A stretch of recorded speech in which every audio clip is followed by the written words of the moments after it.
Every time the temperatures drop, the decisions get harder. The dilemma these people face in Derby is replicated in so many communities.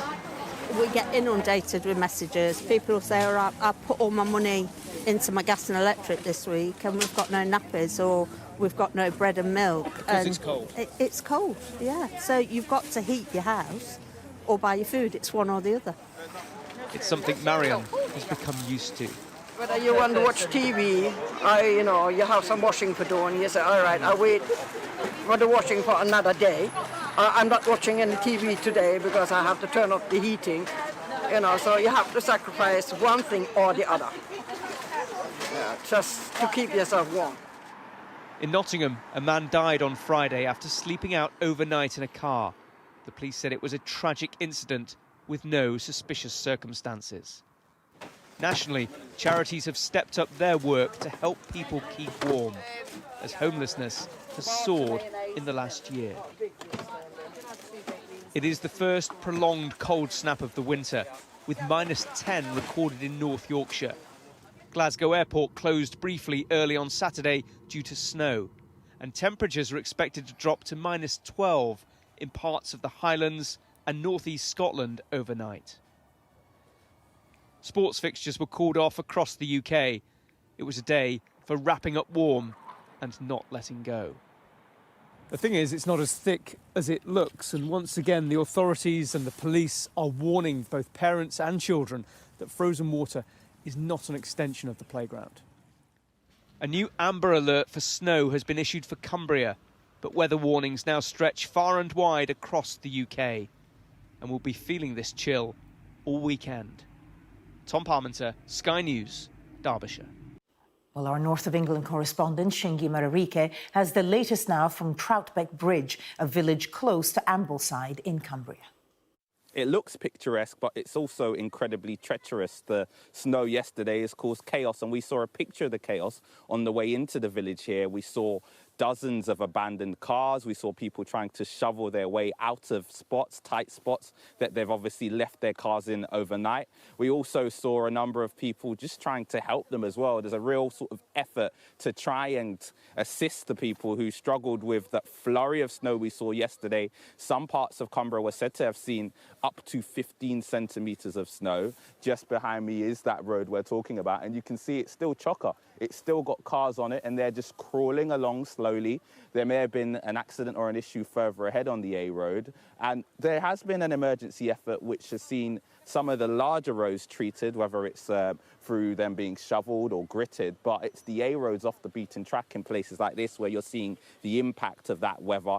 Also, where we are is worth talking about because there are hills up the side of the village, and that means that people up there have been stuck because they haven't managed to get down. It's a real community effort to help people who have been stuck, whether they're tourists or others, and we've spoken to a couple of locals who have done their bit to help. Let's just have a listen to them. I counted over 140-something cars still abandoned on the side of the road, plus there was all gaps where people have already been and collected the vehicles. So it was obviously turmoil yesterday. I was knocking on windows because the pub opened up to do teas and coffees and said, if anyone wants to warm up. I was really shocked talking to people knocking on the car windows because some of them had said they'd been there for 5 hours.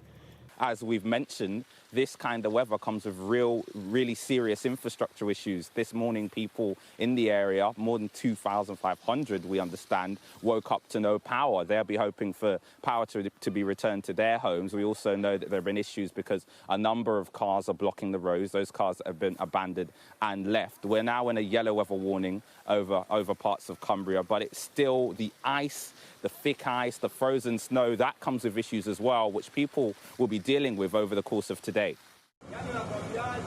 At least 47 people have died in floods and landslides in northern Tanzania, a senior government official has said. That's in addition to 85 injured in the Manyara region. Search and rescue operations are underway. Manyara Region Commissioner Queen Sandiga told reporters amid fears that some bodies might be trapped in the mud. President Samia Suluhu Hassan said that in the village of Katesh in Hanang district, 100 houses had been swallowed by a landslide. I want to say that I have instructed that all efforts are directed towards rescuing those who were involved in this tragedy and to prevent more deaths. Tanzania's disaster follows hundreds of deaths in Somalia and Kenya since seasonal rains began in October.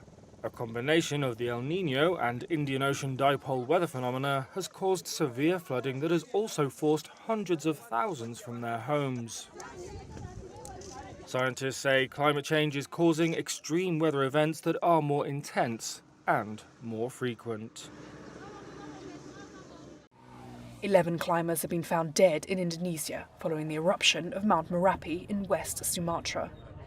Their bodies were found on Monday near the volcano's crater, alongside 3 survivors, according to a rescue official. They were among 75 climbers in the area at the time of Sunday's eruption. The local search and rescue team says the majority of the climbers have been found, with many being treated for burns. A dozen climbers remain unaccounted for, but the search was suspended on Monday due to safety concerns after a further small eruption. This woman is hoping for news of her nephew. I'm waiting for my sister's second child, named Mohammed Tegu Amanda. The child is studying at Andalas University. He left for the hike on Saturday. It looks like he was on his way down and got stuck, and now we don't know his whereabouts.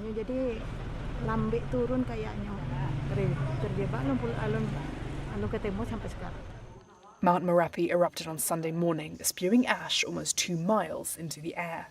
Indonesia sits on the Pacific's so-called Ring of Fire and has 127 active volcanoes, according to the Volcanology Agency.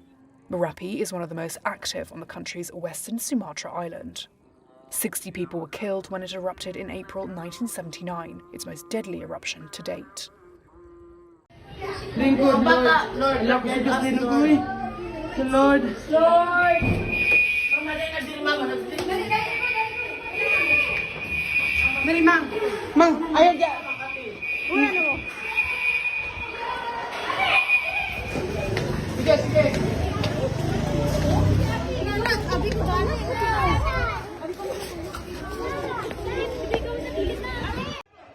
Several people have been killed in a bombing in a Catholic mass in the southern Philippines on Sunday. At least 50 others were injured in the explosion in the city of Marawi.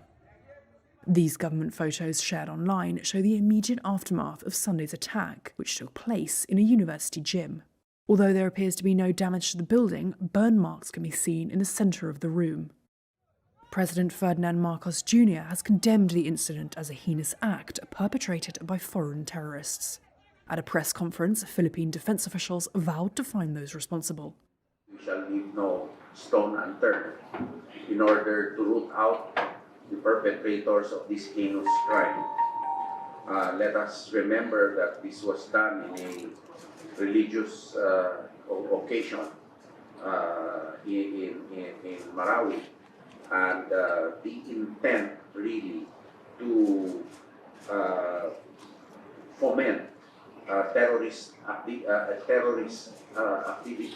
to foment confusion, chaos, is a prime indicia of a terrorist activity. Defense Secretary Gilberto Teodoro further confirmed there were strong indications of a foreign element in the bombing, but refused to elaborate so as to not compromise the ongoing investigation. In 2017, the city of Marawi was besieged for 5 months by Islamist militants. During the battle between those fighters and Philippine forces, more than 1,000 people were killed, including civilians. Sunday morning's attack follows a series of military operations against local pro-Islamic state groups in the southern Philippines. Both the police and the military have strengthened security in the country's south and around the capital, Manila. Spotify will lay off around 1,500 employees, or 17% of its headcount. The music streaming giant said Monday it was to bring down costs. It's the third round of layoffs at the company this year. It let go 600 of its staff in January and 200 more in June. Spotify CEO Daniel Ek sent a letter to employees explaining the company hired more in 2020 and 2021 due to the lower cost of capital. He further said the firm considered smaller reductions over the next 2 years, but he went with a larger cut now due to the gap between Spotify's financial goals and current operational costs.